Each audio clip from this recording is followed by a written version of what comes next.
I was born in 1947, a good baseball year, by the way. I think Mickey Mantle came into the Yankees, but I wasn't a big Yankees fan. But that's getting off the subject. I was born in Mineola, New York, May 25th, 1947, a couple of years after the war. I guess that consider me my dad came back from the war by working in the Merchant Marine and had my brother right away. He was born in 45 and I was born in 47, and my sister was born in, I guess that would be 51. I guess I should know that, shouldn't I? Anyway, lived with my folks in Huntington, the first town I really remember. Mineola was upstate New York a little bit. But Huntington, Long Island, my dad was working for the Merchant Marine Academy, and he was a diesel engineer. He had worked during the war on commercial freighters, a fruit run, I think he called it. The White Star Lines was freighters taking fruit from South America up to New York, Philadelphia, and he was an engineer in the engine room. And he worked at Kings Point Naval Academy there on Long Island.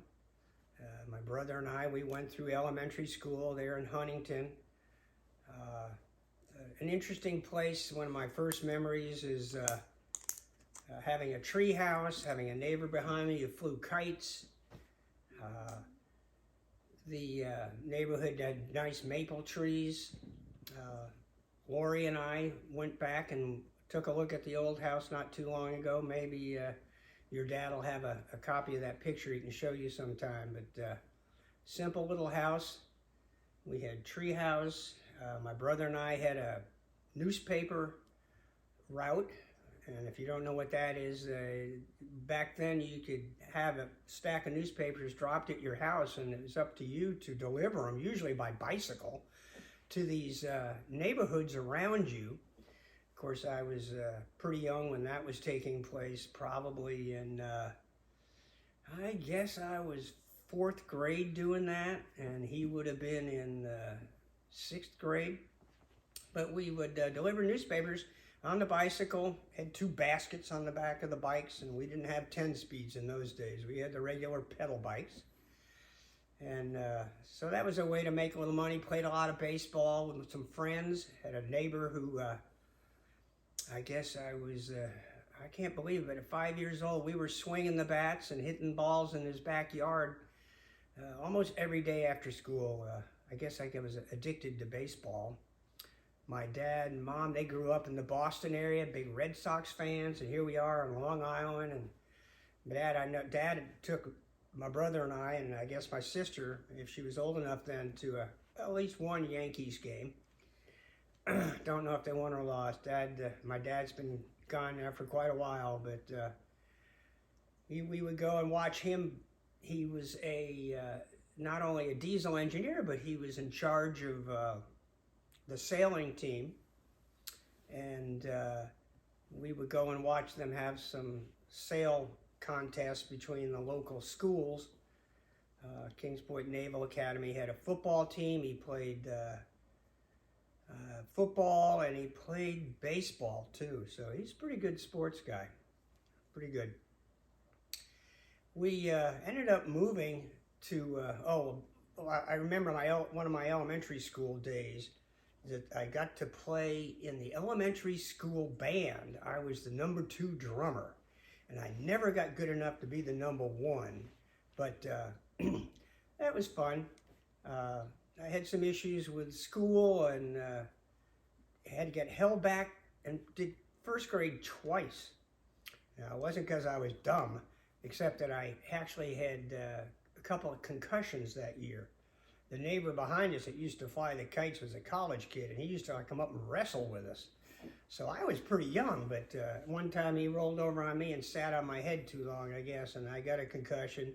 Then one time I fell out of a tree house, so I think Mom and Dad probably thought I was unlucky. But in any event, they held me back a year, so now I'm smarter than the average guy. No, but A couple of interesting things before I moved to Kirkwood with my family. Brother and sister. My brother's Robert Bob Labden, and my sister's Martha. My mom was Priscilla, and she was a real beautiful lady, I tell you. She was very, very beautiful. Got a wedding picture maybe someday. Maybe Daniel's got it tucked away and you can ask him to look at it. But she was a beautiful mom. Dad was handsome in his Merchant Marine uniform. Had the military look going. He grew up, my dad grew up in Newton, Massachusetts, and spent a lot of time on Cape Cod, and we'll get back to Cape Cod in another session with you. What was I going to say? Well, we'll just go right to we moved to St. Louis, Missouri, suburbs of a town called Kirkwood, Missouri.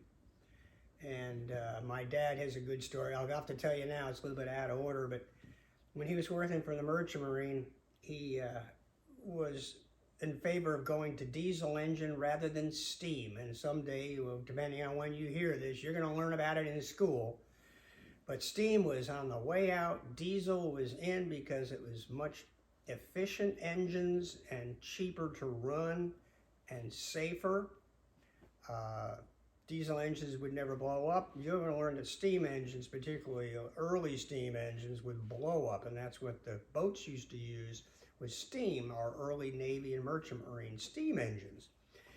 And my dad knew all about those too, but he was in favor of diesel, and the administration was pretty adamant that they weren't ready to switch over to diesel yet. They're too far in the future. Well, of course, now things have come a long way. But so he decided, you know, I'm not going to fit in here anymore. So he found out about a riverboat job up and down the Mississippi River. A company that ran the riverboats needed a chief engineer who could keep all the diesel engines going in their riverboats for the company, and it was Federal Barge Lines. And he rose all the way to vice president before he retired. I don't remember the year exactly. It was probably about 1982 in that area. But he got a job, and he attributes it to he looked for a job, and he stuck an oar over his shoulder. This is much of a story, but and when he got so far away from Huntington, Long Island, that somebody asked him what that was on his shoulder, he said, all right, I've gone far enough, because rivermen, they knew about oars. So he ended up staying there. That was his story, and he told it better after he had a bourbon and water or something. But anyway, so we moved there because there's a riverboat, Mighty Mississippi, Mighty Mo they called it.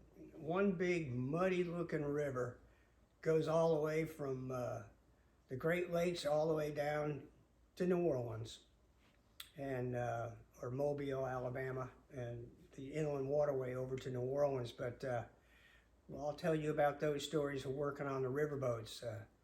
Quite an experience, a little bit like Mark Twain. I wasn't on a raft, I was on a huge riverboat. So let's stop right there and we'll talk to you later.